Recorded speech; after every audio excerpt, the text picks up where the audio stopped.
나 자신을 격려하자라는 제목으로 오늘 나누고자 합니다. 우리들이 아침에 일어날 때마다 온전히 깨어나기 위해서 세 가지 행동을 해야 되는데요. 우선 우리의 몸에는 가벼운 스트레치를 해주는 것이 중요합니다. 그리고 우리의 정신에게는 미소를 지어주고요. 우리 영혼에게는 사랑한다는 말을 해주어야 우리가 잠에서 완전히 깨어나게 되어서 하루를 힘차게 시작할 수가 있습니다.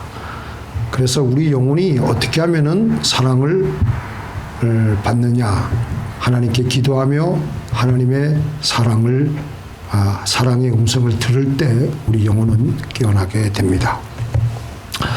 우리는 자기 자신을 위하는 것 같지만 자기 자신에게 함부로 마구 대합니다.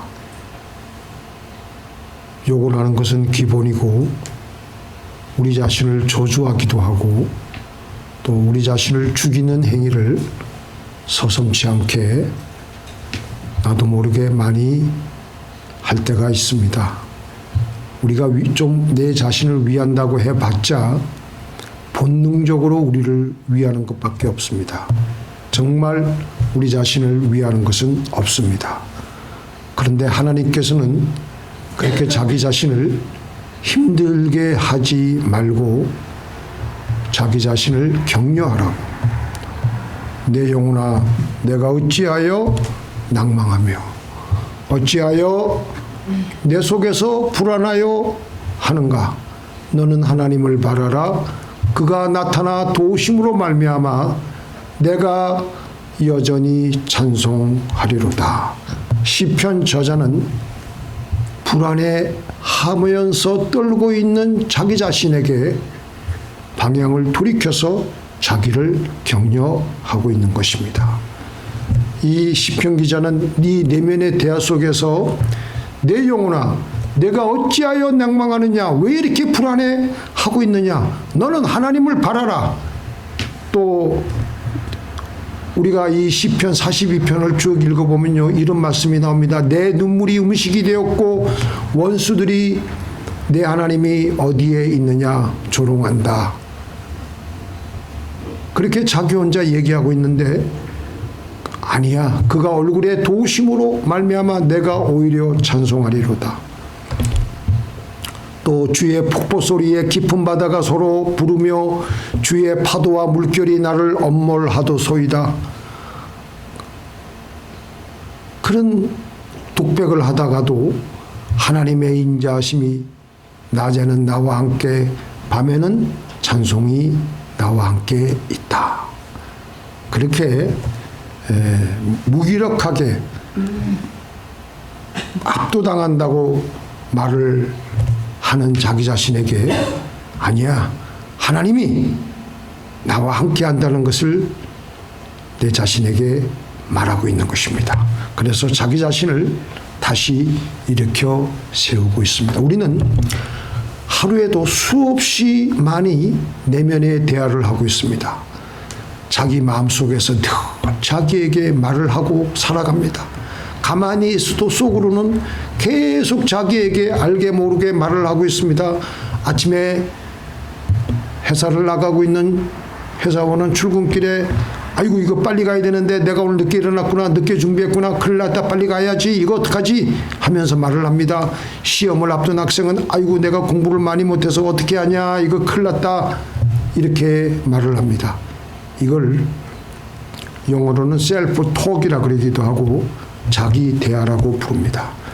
하루에도 이런 대화를 우리는 수없이 많이 얘기하고 반복하며 우리 자신에게 이렇게 내면의 대화가요, 우리가 실제로 음성으로 내어서 말하는 것보다 훨씬 많다고 합니다. 그런데 문제는 우리가 우리 자신에게 무슨 말을 하느냐. 난 안 돼, 난 끝났어, 난 실패자야, 이렇게 계속 하게 되면, 자기 일체화가 이루어지게 되면요, 완전히 자기하고 자기 자신이 일체화가 되면요, 이렇게 돼서 마음이 더 무너지고 솟아날 구멍이 없어요. 그래서 자기 자신을 격려하기 위해서는요, 나는 내 자신과 어느 정도 거리를 두면서, 이게 말이 좀 헷갈리는데, 나는 내 자기 자신과 어느 정도 거리를 두면서 자기 자신을 객관적으로 바라보아야 이런 격려를 할 수가 있습니다. 자기 자신과 거리감이 없이 자기 자신에게 완전히 일체화가 돼서 매몰되어 있으면 우리는 상황 인식을 제대로 할 수가 없으며 자기 자신과 함께 주저앉게 됩니다. 그래서 심리적 거리두기를 하면 자기 자신을 마치 제3자처럼 바라보며 객관적이고 더 따뜻한 격려를 자기에게 할 수가 있습니다. 다윗은 자기 영혼을 향하여 뭐라 그랬습니까? 내 영혼아 여호와를 송축하라.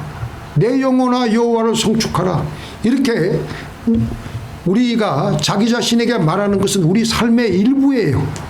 하나님의 말씀으로 자기 영혼에게 말을 걸 때 그 셀프통은 우리를 살립니다. 시편 기자는 오늘 계속해서 자기 자신에게 격려를 합니다. 내 영혼아 내가 어찌하여 낭망하며 어찌하여 내 속에서 불안하여 하는가. 너는 하나님을 바라라. 그가 나타나 도우심으로 말미암아 내가 여전히 찬송하리로다. 처음에 이 고백을 했을 때는요, 절망 속에서 하나님을 바라보자고 자신을 다잡습니다. 두 번째 42편 11절에는요 똑같은 고백을 합니다. 여전히 흔들리지만 다시 붙잡는 겁니다. 43편 5절에는요 마지막에는 찬송과 확신으로 마무리를 하며 이 자기 독백을, 자기 대화를 그렇게 하며 나아가는 겁니다. 우리가 어떤 사람을 어떤 조그만 일로 미워하고 오해할 수가 있습니다. 근데 그 어떤 사람을 나보다 더 오랫동안 잘 알고 있는 사람이 우리에게 이렇게 말합니다. 내가 그 사람을 어떤 그 일로 미워하고 있으니까, 아직 그 사람을 몰라서 그래. 그 사람 이런 좋은 점도 있고 저런 좋은 점도 있어. 조금만 더 참아봐. 조금 더 이렇게 좀 더 잘 지내봐. 하면서 우리를 다독거리며 그 사람을 더 알아가게 하려고 이해시키려고 합니다. 내가 내 자신을 격려할 때도 이 원리를 사용하는 거예요. 나를 더 이상 포기하거나 기운이 쭉 빠져 있을 것이 아니라 아직도 나는 내 자신을 모르기에 나에게 숨겨진 장점들을 찾아내어서 격려해야 하는 겁니다. 이렇게 나의 장점을 찾아 발견해서 나를 격려하며 살아가게 되면요, 나를 참으로 그때부터는 알고 살아가는 시간이 되어가는 겁니다. 하나님은 우리의 모든 것을 잘 알고 계시기에 우리에게 있는 좋은 점만을 가지고 우리를 대하십니다. 하나님은 우리의 장점, 단점 다 알고 있으시지만 하나님은 우리를 대하실 때 우리의 장점만을 보시며 우리를 대하시며 우리를 어떻게 쓰든지 좋은 길로, 선하신 길로 인도하시려고 애를 쓰십니다. 예수님이 나 다니엘을 만날 때 나 다니엘은 예수님을 먼저 비난했습니다. 예수님을 뭐라 그랬습니까? 나사렛에서 무슨 선한 것이 날 수 있겠느냐? 예수님을 것이라 그랬어요. 것. 예수님께 아주 금방지게 불손한 태도로 대답했어요. 그런데 그런 얘기를 예수님은 그 자리에는 없었지만 그 얘기를 다 알고 계시죠. 예수님께서 나 다니엘이 자기에게 오는 것을 보시고 그를 가리켜 가로되 자기를 비난한 나 다니엘에게 보라 이는 이스라엘의 사람이라. 그 속에 간사한 것이 없도다. 나 다니엘의 좋은 점을 예수님은 먼저 부각시키셨어요. 나 다니엘 함부로 말했잖아요. 함부로 자기 추측을 얘기했잖아요. 그것 말고도 다른 약점이 있었겠지만 예수님은 그런 거 다 제하시고 나 다니엘을 제자로 부르고 삼기 위해서 이 사람은 간사한 것이 없도다 라고 하시면서 나 다니엘을 부르시고 하나님의 백성으로 삼으셨던 것입니다. 우리에게도 마찬가지예요. 나 자신도 우리도 마찬가지입니다. 우리도 내가 내 자신을 잘 아는 것 같아요. 하나님이 내 자신을 아시는 것보다도 내가 내 자신을 몰라요. 하나님은 우리 자신을 속속들이 아십니다. 우리 자신의 연약한 점, 우리 자신의 부족한 점, 못난 점, 그리고 또 우리 자신의 좋은 점, 장점. 그런데 예수님은 우리 자신의 좋은 점, 장점만을 가지고 우리를 대하십니다. 하나님의 십자가를 통해서 본 나의 모습은 어떤 모습입니까? 멋있고 장점만 드러나 있는 모습입니다. 새로운 피조물입니다. 자랑스러운 하나님의 아들입니다. 하나님을 통해서 본 나의 모습은 너무나도 멋있는 모습입니다. 우리가 아무리 지치고 낙담이 되고 그렇게 다 쓰러질지언정 하나님께 나가면 그분은 나의 장점을 일깨워주면서 나를 다시 일으키십니다. 야, 너 이런 좋은 점도 있지 않느냐, 이런 좋은 점도 있지 않느냐, 그러면서 나를 다시 세워주십니다. 하나님은 우리의 장점을 가지고 우리를 대하십니다. 그런데 우리는 우리의 판단으로 나를 판단하고 내 이웃을 판단하고 그렇게 하지 말라는 거예요. 하나님의 눈으로 판단하며 그 사람의 장점을 가지고 자꾸 그렇게 대할 때 그 사람을 진정으로 알아가는 것입니다. 언제나 내 판단은 제한되어 있기 때문에 정확하지 않습니다. 그러나 전체를 꿰뚫고 계시는 하나님께서는 다 잘 아시고 이 사람의 장점, 단점, 죄지은 거, 약점 다 알고 계시지만 그런 거 하나님은 다 십자가의 보혈로 다 감춰두시고 이 사람이 좀 잘하고 있는 점, 장점 그것만 가지고 우리를 대하시고 그리고 우리를 일으키시고 우리를 살려주시는 것입니다. 요단강을 건너가기 전에 모세는 이스라엘 백성들 중 12지파에서 한 명씩 뽑아가지고 12명을 뽑아가지고 그 가나안 땅을 정탐케 합니다. 그렇게 해서 그들은 40일 동안의 정탐을 마치고 돌아와서 10명의 정탐꾼들이 먼저 보고했는데 그들이 뭐라고 보고합니까? 우리는 저들에 비하면 마치 메뚜기와 같습니다. 자기 자신을 이렇게 메뚜기와 같이 보고 있습니다. 늘 그렇게 생각을 하고 자기 자신을 아주 그냥 낮춰서 보고 있는 거예요. 이 사람들은 자기 자신을 제대로 알지 못하고 이 세상을 아주 힘들게 불행하게 살아가고 있었습니다. 우리가 어떤 존재입니까? 하나님이 보실 때도 우리는 너무나도 신묘막측하게 지음받은 존재라는 것을 우리는 알아야 돼요. 너무나도 멋지게 지음을 받은 존재입니다. 우리 다 함께 같이 읽겠습니다. 시작. 내가 주께 감사함은 나를 지으심이 신묘막측하심이라 주의 행사가 기이함을 내 영혼이 잘 아나이다. 여기 신묘막측이라는 것은 이게 그 한자 고사성어인데요. 신묘막측한 것은요, 기가 막히게 우리를 지으셨다는 겁니다. 우리는 그렇게 생각하지 않을는지 모르겠지만 하나님이 우리를 보실 때는 영어로 보면요, God made us wonderfully, fearfully made. 하나님은 우리를 만드실 때 신묘막측하게 만드셨다니까요. 믿으세요? 아멘. 못 믿으시는가 봐요. 별로 이렇게 우리를 얼마나 기가 막히게 God made us fearfully and wonderfully 신묘막측 그렇게 만드셨어요.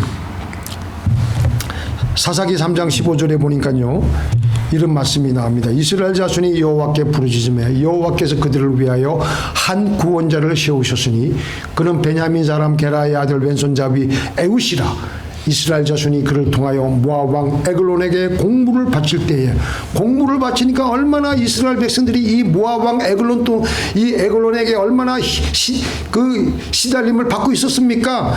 여기서는 바로 이 말씀은요 하나님께서 세우신 사사 왼손잡이 에웃의 이야기예요. 이 원어의 문맥을 보면요 에웃은 왼손잡이라 그랬는데 맨 처음에 그 원어에 보면요 오른손에 이 문제가 있어가지고 이게 작동이 안 되는 거예요. 왼손을 쓸 수밖에 없는 사람이었습니다. 그리고 에웃은 어떤 사람이었냐? 저기 베냐민 지파예요. 베냐민 지파라는 그 뜻은요, 오른손의 아들이라는 겁니다. 그 베냐민 지파는 오른손을 특별히 잘 쓰는 사람들의 지파예요. 그 지파 안에 오른손에 장애가 있어서 그는 어려서부터 어떤 마음이 들었겠습니까? 나는 아무것도 할 수 없는 장애인이구나. 그렇게 해가지고 인생을 포기할 법도 한데 하나님께서 그를 특별히 사사로 삼으셨습니다. 쓸모없는 나인데 하나님께서 나를 붙드셨구나. 그런 성령의 강한 감동에 취하면서 그는 하나님이 나를 사사로 세우셨구나. 나는 보통 사람이 아니구나. 그러면서 남은 왼손을 특별하게 훈련을 했습니다. 이 특별히 오른손을 잘 쓰는 지파에서 왼손을 쓰니까 얼마나 훈련을 많이 했겠어요. 얼마나 자기 내면의 대화를 많이 했겠어요. 그러면서 왼손으로 오른손잡이를 능가하는 무예를 익히게 되었습니다. 그리고 나중에 모압 왕 에글론을 왼손으로 암살하여서 이스라엘을 구원하게 됩니다. 그 이후 에웃은 무려 80년 동안이나 이스라엘을 사사로서 평안하게 이끌고 가게 됩니다. 여기서 우리가 알 수 있는 것은요, 에웃은 장애를 내면의 대화를 통해서 자기를 끊임없이 격려하고 일으켜 세워서 다시 일어선 사람이었습니다. 창세기 17장 5절에서는 뭐라 그렇습니까? 하나님께서는 이제 이후로는 내 이름을 아브람이라 하지 아니하고 아브라함이라 하리니 이는 내가 너를 여러 민족의 아버지가 되게 함이니라. 이 아브라함에서 아브라함으로 하나님께서는 그 이름을 바꾸어 주었습니다. 아브라함이란 말은 뭐예요? 존귀한 아버지, 한 가장이라는 뜻입니다. 근데 아브라함은 뭐예요? 열국의 아버지, 많은 무리의 아버지라는 뜻입니다. 그래서 아브라함은 하나님께서 이렇게 이름을 바꿔주니까 새로운 마음을 가지게 된 거예요. 아하, 나는 보통 그냥 평범한 가장이 아니구나. 나를 하나님께서 열국의 아비로 삼으셨구나 하면서 그때부터 이 사람은 계속해서 자기 자신을 채찍질하는 거예요. 자기 자신을 격려하는 거예요. 하나님의 눈으로 바라보면서 계속해서 꿈을 크게 가지고 그는 자기 자신을 격려하고 마침내 열국의 믿음의 아버지로 나올 수가 있었던 것입니다. 너희는 열국에 이렇게 강포할지어다. 너희는 전쟁을 준비하고 용사를 격려하고 무사로 다 가까이 나와서 올라오게 할지어다. 너희는 보습을 쳐서 칼을 만들지어다. 낫을 쳐서 창을 만들지어다. 약한 자도 이르기를 나는 강하다 할지어다. 자, 맨 끝에 보십시오. 약한 자도 이르기를 나는 강하다 할지어다. 하나님이 그렇게 시키셨어요. 약한 사람이 나는 약하다라고 하면 그건 정직한 말이에요. 근데 약한 사람이 나는 강하다라고 하면 저놈의 시키죠. 거짓말하는 거 아니냐. 우리는 허세를 부린다고 우리는 비난합니다. 그런데 하나님께서는 약한 자에게 나는 강하다라고 말하라고 하십니다. 나는 강하다. 나는 하나님의 아들이다. 이건 사실이잖아요. 그죠? 하나님 말씀이니까. 나는 하나님의 신묘막측하게 지원받은 존재이다. 나는 하나님 앞에서 나는 강한 사람이다. 나는 새로운 피조물이다. 나는 하나님의 자녀이다. 나는 하나님의 왕같은 제사장이다. 자기 자신에게 자기 자신을 거리를 두면서 자기 자신을 그렇게 격려하라는 겁니다. 우리는 우리 자신을 격려해야 합니다.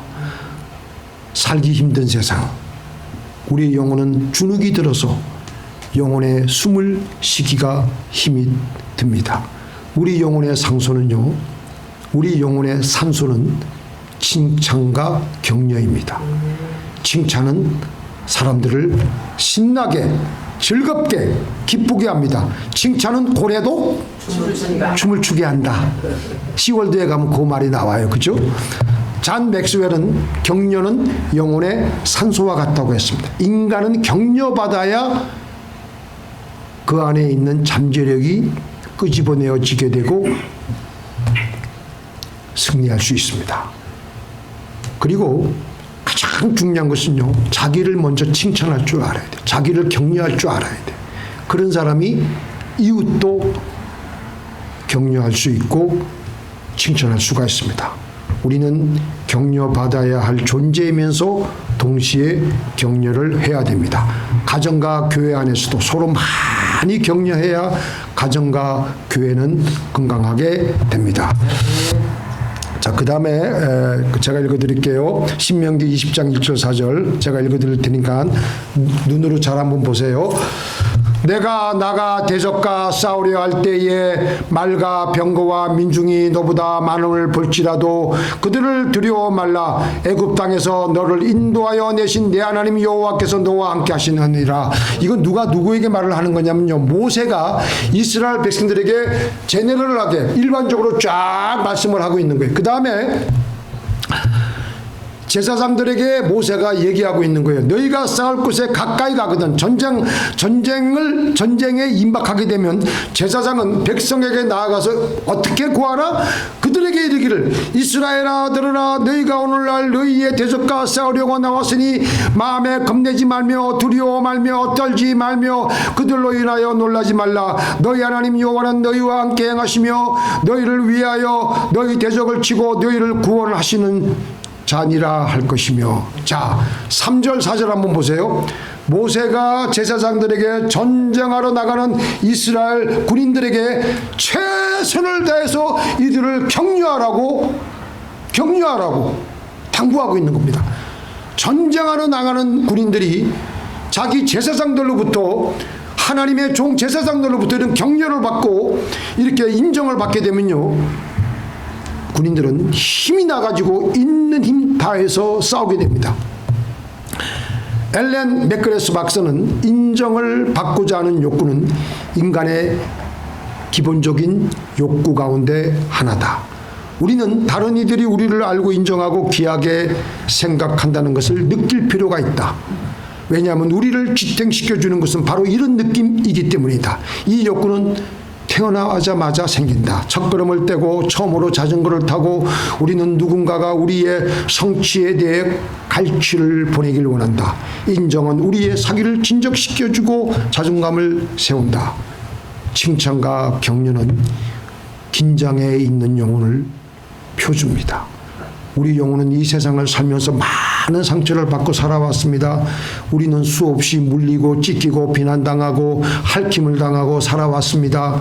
그렇기에 우리의 마음은 긴장해서 상처를 더 이상 안 받으려고 어느새 딱딱해져 있습니다. 칭찬 없는 세상, 인정 없는 세상, 격려 없는 세상에서, 부풍한 소리 몰아치고 있는 세상에서 우리의 영혼은 딱딱하게 어느새 굳어져 있습니다. 그럴 때마다 우리는 하나님께 나오는 겁니다. 하나님께서는 어떻게 한다고요? 아무리 우리가 실수하고 잘못하고 해도 또 우리를 격려하시고 또 우리의 장점을 끄집어내가지고 우리에게 용기를 주십니다. 그 사도 베드로가 예수님을 3번이나 부인했을 때 예수님이 얼마나 실망했겠어요, 인간적으로 보면은. 그런데 다시 그 베드로에게 찾아가서 예수님은 뭐라고 하셨어요? 그에게 있는 장점 뭐예요? 오직 나를 사랑하는 거, 나머지 뭐 볼 게 없어. 그래서 그에게 물을 때 내가 나를 사랑하느냐, 내가 나를 사랑하느냐 3번이나 똑같은 질문을 하셨어요. 아이고, 우리 같으면 야 이놈의 새끼야, 네가 그렇게 큰 소리를 쳤으면 네가 죽더라도 나를 따라나고 했지. 하기가 무섭게 네가 나를 3번씩이나 부인해. 그 말을 반드시 짚고 넘어가지 않겠어요? 예수님 그 말씀을 읽지 않으셨어요. 그래, 그래도 네가 나를 사랑하지, 그래도 네가 나를 사랑하지. 얼마나 항공한 질문입니까? 그 항공한 질문에 이제는 예전처럼 아주 그냥 장담은 못하고 주님이 아십니다. 주님께서 더 잘 아십니다. 그렇다면 너는 내 양을 치라. 이제 주님은 베드로에게 사명까지 맡기십니다. 나를 격려하십시다. 그래야지 나의 영혼은 일어설 수가 있습니다. 나를 사랑해야 이웃을 내 몸과 같이 사랑할 수가 있고 격려할 수가 있습니다.